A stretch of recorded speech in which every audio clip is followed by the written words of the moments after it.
The word of the Lord came to me. Son of man, will you judge her? Will you judge this city of bloodshed? Then confront her with all her detestable practices. And say, this is what the Sovereign Lord says, O city that brings on herself doom by shedding blood in her midst and defiles herself by making idols. You have become guilty because of the blood you have shed and have become defiled by the idols you have made.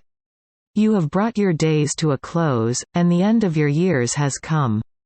Therefore I will make you an object of scorn to the nations and a laughingstock to all the countries. Those who are near and those who are far away will mock you, O infamous city, full of turmoil. See how each of the princes of Israel who are in you uses his power to shed blood. In you they have treated father and mother with contempt, in you they have oppressed the alien and mistreated the fatherless and the widow. You have despised my holy things and desecrated my Sabbaths. In you are slanderous men bent on shedding blood, in you are those who eat at the mountain shrines and commit lewd acts.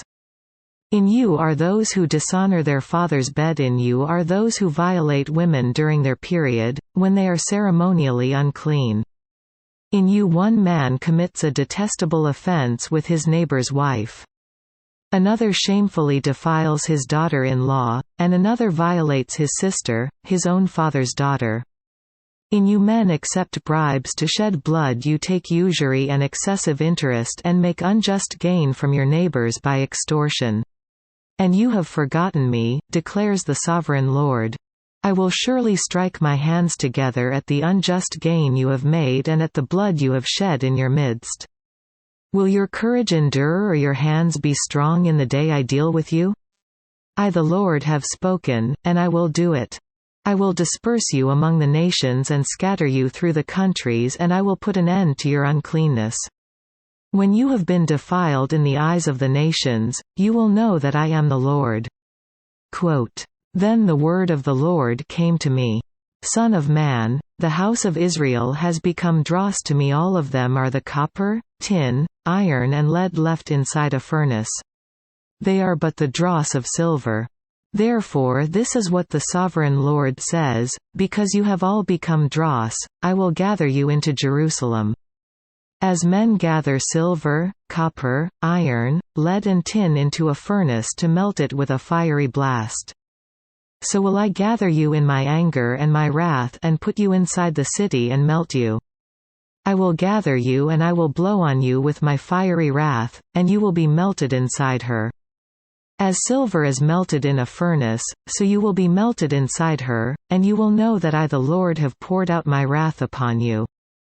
Again the word of the Lord came to me. Son of man, say to the land, you are a land that has had no rain or showers in the day of wrath. There is a conspiracy of her princes within her, like a roaring lion tearing its prey they devour people. Take treasures and precious things and make many widows within her. Her priests do violence to my law and profane my holy things. They do not distinguish between the holy and the common. They teach that there is no difference between the unclean and the clean. And they shut their eyes to the keeping of my Sabbaths, so that I am profaned among them. Her officials within her are like wolves tearing their prey. They shed blood and kill people to make unjust gain. Her prophets whitewash these deeds for them by false visions and lying divinations. They say, this is what the Sovereign Lord says when the Lord has not spoken. The people of the land practice extortion and commit robbery. They oppress the poor and needy and mistreat the alien, denying them justice. I looked for a man among them who would build up the wall and stand before me in the gap on behalf of the land. So I would not have to destroy it, but I found none. So I will pour out my wrath on them and consume them with my fiery anger, bringing down on their own heads all they have done, declares the Sovereign Lord.